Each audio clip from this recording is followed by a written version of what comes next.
Okay, we'll pick up on section 2.3.0 of level 2 module 6 rigging. It's on page 6.3 in the book. It starts with eye bolts.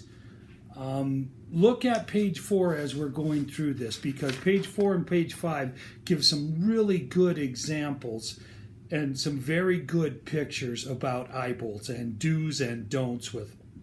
They're going to be all in figure 7 there. So, but real briefly, we'll start with the 3 main types.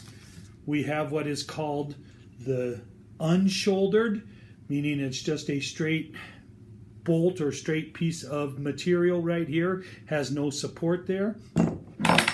The shouldered is going to have this shoulder. That's where it gets its name. That shoulder is going to fit down tight against whatever we're lifting, and that's going to give more strength. The third one is the swivel type, and it's going to have where it swivels back and forth. I don't know that you can read this on here, but it's going to have a torque value, and it's going to have the working load limit, or the say rated capacity. In this one, it's 2,500 pounds, but it has to be torqued to the proper amount of torque to reach that 2,500 pounds. Now, with eye bolts, we always talk about rated capacity. On these, they don't have the rated capacity listed on the actual eye bolt. On this one, for example, it says 1/2 inch here. Well, that doesn't mean it's a 1/2 ton. It just means that it's a 1/2 inch bolt.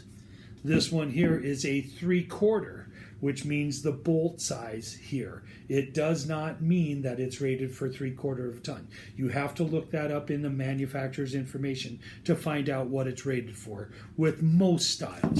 Like I say, this one has it on there, but most styles have this. When we talk about inspecting eye bolts, I'm going to use the shouldered one because this is probably the most common and what you're going to be using the majority of the time.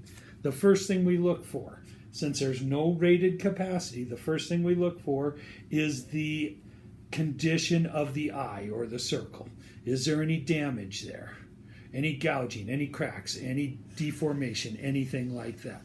Then we're going to look at the threads. I brought another one in here. I don't know if you can see it, but the end of the threads is damaged. It's been twisted. It's been bent. And you can see a little bit of damage on the threads there also.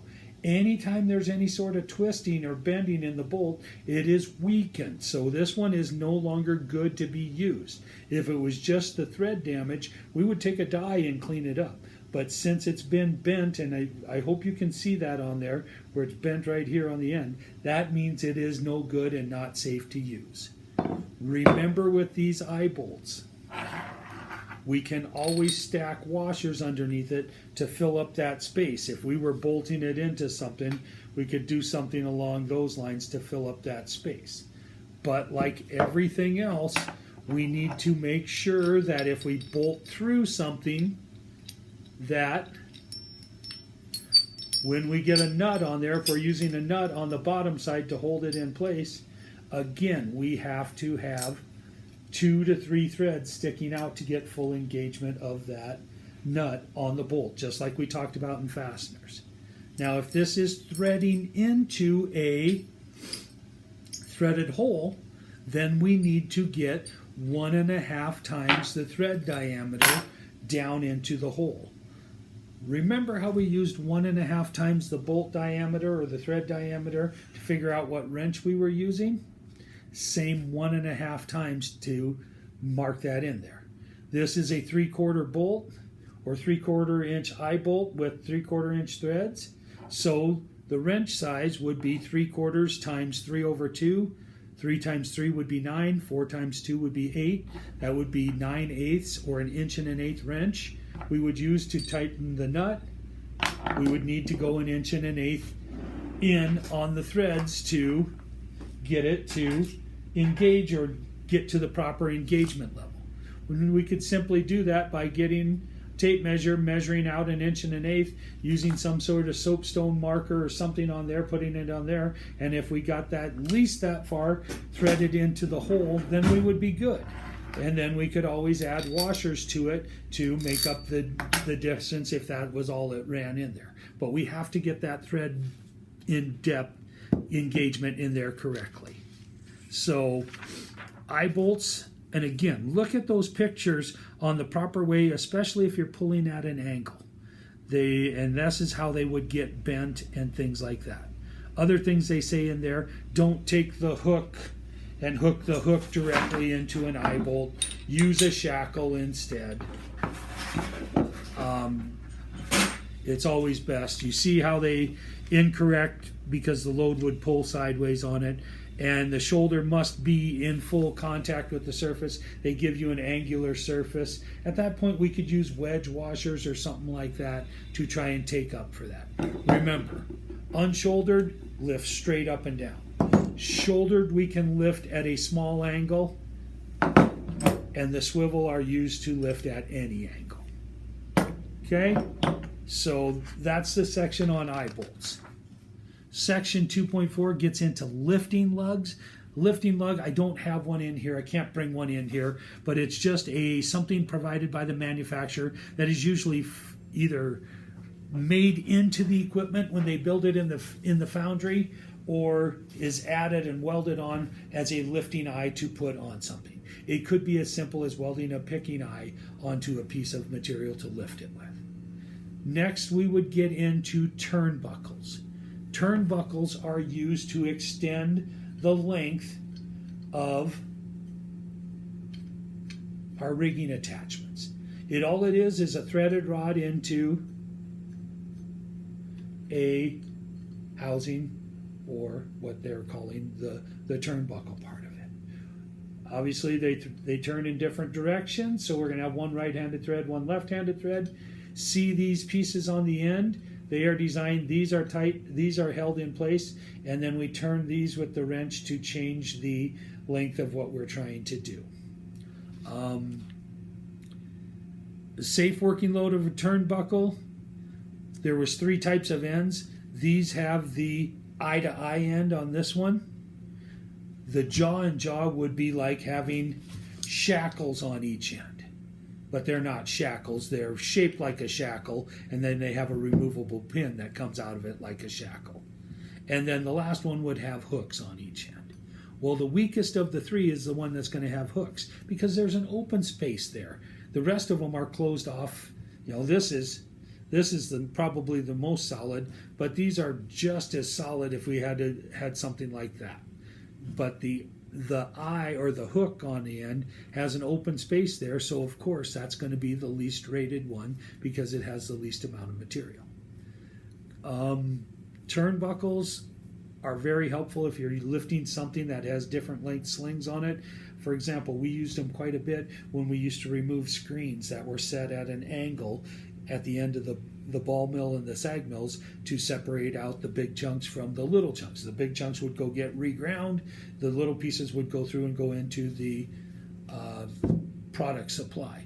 Well, those screens sat at an angle so that when the material came out, it came down and pushed off of there and used natural gravity to do that. But when we lifted them out of there, we had to use turnbuckles to help balance the load and keep it at that angle so we could lift it up. It's still at the angle, but we could lift it straight up like that. We had to have turnbuckles on there to have that. The next one is beam clamps outside my shop where the chain hoist is hooked that we talked about. There's a beam clamp up on there. And there's a good picture in figure 11 on page 7, how the jaws reach around the beam clamp and it has an adjustable handle that we tighten up. Oh, I forgot. When we tighten these, we're tightening them with the wrenches here. We are not tightening them. People will stick a bar in between here and over torque them, and that's what they were talking about with the cheater pipe in the bullet points there about tightening them with a proper wrench, not by using a cheater to tighten them. Some of them have jam nuts in here. Remember, jam nut was a half of the thickness of a regular nut, and that's just a locking nut in there. Some of them do, some of them don't. So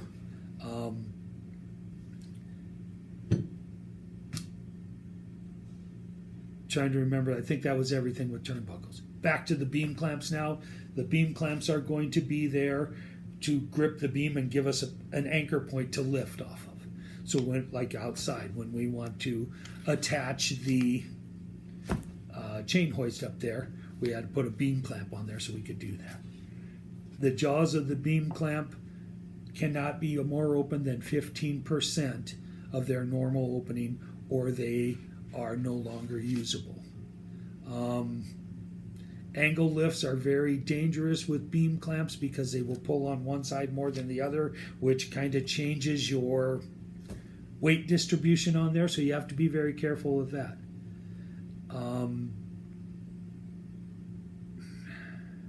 Obviously, all this stuff has to be inspected every time before we use it and make sure that the rated capacity for it is going to fit. Plate clamps, real quick. Plate clamps are what they talked about in the core module also. This is just the element that moves it and either locks it or releases it so we can slide it over a plate. We would always inspect these jaws, make sure we're only lifting one plate at a time. On this side, we have to look for rated capacity on the label and things like that here. Then we would look for any damage here. Remember, only lift one at a time. And these are safer with the heavier plates, the thicker plates, than the thin plates. The thin plates slip out of here easier because there's not as much to grip there. So be careful when you're using, most of the time we would think the heavy plates would be more unsafe to lift, but be careful with the lighter plates. I'm trying to hurry through this to get this all section 2 in one section. Rigging plates and links. Rigging plates and equalizer plates are used. They have special holes that are made into these, and then they're drilled and added into a piece of material, usually used to lift and move plates and hold them at different heights and different angles and things like that. They're a type of specialty type lifting tools, and like I say, if you look at the picture on figure 13, shows some good examples of it and how they would start working. The last section in here, the last part, spreader and equalizer beams. These are long beams. Again, as you look at figure 14, they're used to lift stuff evenly, especially when we get into long loads. Then we have to lift it up evenly. If we're just pulling on the two ends, it has the tendency to try and bow it in the middle and bend it, and it doesn't always work. So we use spreader or equalizer beams. There's some information on there on testing them, and they have to be engineered stamped, and they have to be tested at 125% of the rated capacity. Again, spreader beams and equalizer beams are used for really long and odd loads. If you have any questions, let me know.